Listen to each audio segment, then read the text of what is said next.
Hi YouTubers, just a quick video log of our jet boat and jet sprinting in general. When I first tried to get into the sport of jet sprinting, I trolled the YouTube for a lot of info and the net for a lot of info, and there wasn't a lot of guys out there explaining how it's all done and how they got the boat set up, so I thought I'd go through a quick intro into the sport and how we've got our boat set up. Bearing in mind that I'm no mechanical genius, realistically I'm only a beginner in the sport. There's 1,000 different ways to set your boat up. This is just how we've got ours. By all means, if you've got any comments at the end, let us know what you think, or if there's anything we could be doing better that you know about, or if you've got any questions about the sport. Because when I first tried to get into it, like I said, I trolled the internet, and I thought this would be a good video to throw up for people who are interested in it. As far as jet sprinting goes, it's one of the cheapest auto sports to get into initially. Down here in southeast Queensland and Australia, where I am in particular, we run monthly club rounds during the race season, which generally runs from about March till October. So anyway, onto the boat. As far as our hull goes, we're running a Macraft. It's an aluminium hull. Most of the high-end competitive boats are all aluminium these days. You can get different boats, as far as you can get an aluminium hull and a fiberglass top, or fiberglass boats. But generally, most of the guys who run a competitive series run all aluminium. I guess it's lighter, stronger, and easier to repair when things go sideways. As far as the trailer goes, they're pretty standard, usually dual or single axle trailers. We do run fire extinguishers up the front for our when we race, in case there is any fires on the ramps. So there is a fire extinguisher close at hand. So into the front of the boat, we're running a couple of missile switches. We've got one for our magneto. On this motor, we're running a Mallory Sprint Mag 3, I think it is, ignition.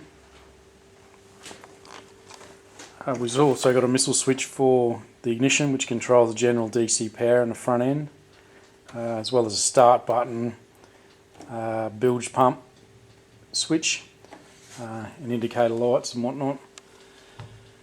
As far as the gauges go, we're running a tacho, oil pressure, water temperature, fuel pressure, and oxygen sensor, which is a fuel-air ratio from the exhausts. We're also running a data logging system as well, which you can see by the tablet up the front. Next to our tacho, we're also running an oil pressure light,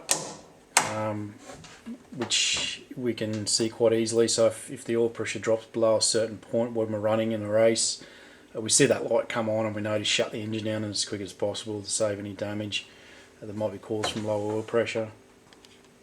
On all our gauges too, we run fuses. I'm not sure if you can see, but under the dash we have a fuse box set up.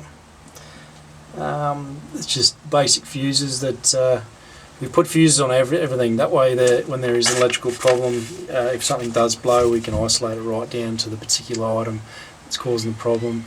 And under here as well as our data logger, which is the brains of the operation for the tablet that you see above. So as mentioned, we're running a data logging system in this boat, whereby we have a few sensors set up on the engine. It feeds us back information which is recorded onto a logging device.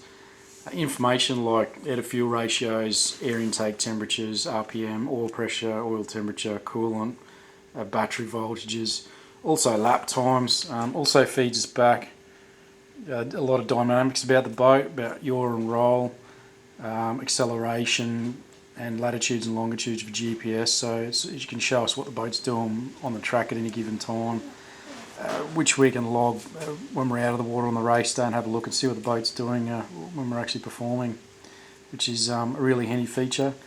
A lot of this stuff, the gauges, especially the data log, is not required, especially when you're initially starting out. It's just a nice feature to have. I know of guys even who run in the top end boats who have a system as simple as a tacho and an oil pressure warning light. Like I said, it's just a nice feature to have, and it gives us a bit more information about how the boat's actually going when we are racing. Also on the front, there's 2 seats. There's always a driver and a navigator in the front end. We run FIA approved seats. These seats are looking pretty daggy at the minute. They're getting changed out at the end of this season. Put in some better ones, as well as modifying the roll cage, which you also have. We have head restraints on ours. They help contain your helmet when you're bashing around going from side to side. We also wear what they call a harness device, which is a neck restraint, which also helps your neck from snapping forward if you do hit something hard in the front end. As well as the 5-point harnesses, they're approved racing harnesses. They're a certain latch type, which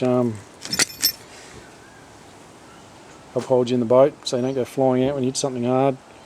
They're mandatory. They're changed out every 2 years as well to maintain their integrity. As well as the harnesses, we have to wear approved racing gear, which includes your helmet, fire suits. We in particular use a 3-layer fire suit, gloves, socks, approved balaclavas, open face helmets. We always wear open face in the event that if you do roll over and you're trapped underwater, if they need to get you some sort of respirator while you're trapped underwater, they can get to your mouth, basically, is my understanding of it. But yeah, we always wear open face. As well as the roll cage you see here, they're mandatory as well. You have to have them made out of chrome ollie. In the rear, the engine. In this boat, we're in a Group A 400 class, so we're running a Dart 400 cubic inch small block Chevy. It's been dying out at about 600 plus horsepower, which is a fair bit when you first get into the sport. But like I said, there's a sportsman's class where they're running 350s, and you really don't have to be running such a high performance engine to get into the sport. We were just lucky enough to come across this boat at the right time for the right price, so yeah, we managed to get into it. As well as on the engine, we're running Pro Lightning heads. It's got all the go fast bits to get it to crank to 600 plus horsepower, 950 Holly. You'll notice on the Holly, I'm running a Throttle Restrictor. That's purely just for me because I'm only just sort of starting out. Helps restrict me from rolling the boat over and from going too quick and hit the bank. You don't have to have that. That's just something I've integrated. As well as in the engine, we're running a baffled sump. Because you're sloshing from side to side, you can imagine the oil in the bottom of the sump sloshes around. So we have baffles built into that to help stop that happening. You'll notice on the front of the block, we're also running a catch can from the rocker covers for our breather. So it goes up to the catch can and then comes back down to a breather down the bottom here. The reason for it snaking and going through the catch can like that is purely for safety. So if we do have a rollover, the oil's contained and doesn't go back and hit the exhaust. Some of the teams that I might in the future, sometimes they run their oil breathers from their rocker covers straight into the exhaust. This way, any oil deposits do get thrown into the exhaust, get burnt off and thrown backwards. And if you do roll over, the exhaust contains the fumes and whatnot. So that's another way the guys can do it sometimes. Our fuel tank, we run aviation gas in this thing, higher octane fuel. You don't have to. That's just something this engine's set up for to help it go fast. Our fuel tank is a stainless tank which is under the seats. And you'll notice there on the top with the blue hose coming in of it, that's our breather for our fuel tank. And it actually has a one-way rollover valve, so if the boat does roll over, that valve closes it off so it can't spurt out. And we also have the fuel breather run to the back end of the boat. That way, if it does ever overflow, it's not near the drivers. So helps contain the fire a little bit away from the drivers if that does happen. A fuel filler is on the other side.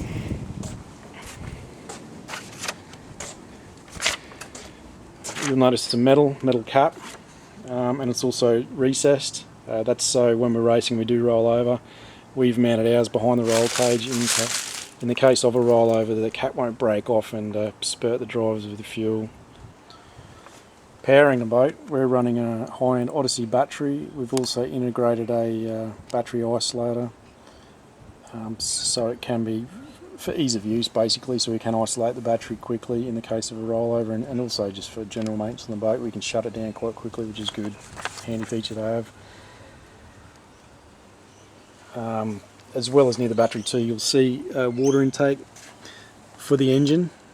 The water intake is actually performed from the pressure, back pressure from the jet engine, pushes the water through to the block, and then out to an outlet in the side of the boat, which is just in here if I can show you, just there on the other side. We also have coming out the opposite side on the same output, we're running a tap, so you can regulate water control to regulate how hot the engine can get and how quick the coolant runs through it, which helps on a hot or cold day. You can regulate it if you need be. So running from the engine we have a tail shaft which drives the jet unit. In our case the tail shaft's covered by this alloy bracket I've made up. Helps stop water from being splashed around in the back. So basically the engine's direct drive to the jet unit. So we're running a Scott jet. It's an 8 1/4 two-stage Scott jet. It drives the boat. The water basically comes up through the grill. I don't know if I can show the grill, see if I can get a shot of that. Hopefully you can see that. Water gets sucked up through the grill, through the jet unit, and then spurts out the back through this nozzle. The nozzle here, that's what drives you. That's all the play you got in it. You'd be amazed how quick that turns the boat. Also, the nozzle has different size shims which you can put in it to increase or decrease your diameter size for your output, and this can be adjusted as well with the screws, up or down, as well as your shims on your jet, helping you control how your boat's trimmed. One of the biggest and most important things they run on the boats is these fins on the back. We have two. They're roughly run at about 40mm long, about 25 to 30mm deep. There's also one up in the centre. I'm not sure if you can see that. So there's one in the centre and two at the rear. These can be adjusted. These ones are looking a bit daggy. They're going to have to be changed out soon. But they're a pretty integral part of how the boat controls in the corners. And that's about it, guys, for the walkthrough of our boat. If you'd like to check out all the Australian rules and regulations for the Aussie boats, you can Google afjsa.com. That's the Australian Formula Jet Sprint Association. Check out their websites. They got all the rules and regs there for each different class of boat. There's also a boat sales section on there called the Boat Shed, which constantly gets updated. There's always different boats going on at any given time. At the moment there's a cracker of a boat on there that's reasonably cheap for around 20k. It's called Obsession, up for sale by Brett Thornton. It's a prize-winning package for its class. I think it's about 20 grand. It's a walk-in and race package, so check it out. I'm filming in South East Queensland, Australia, so if you'd like to get involved or check out our sport, we hold monthly club rounds down at Cabarita during the race season, which generally runs from March to October. Everyone's friendly and likes to answer questions and help out the newbies, so get on down, check us out. Cheers. Thanks for watching.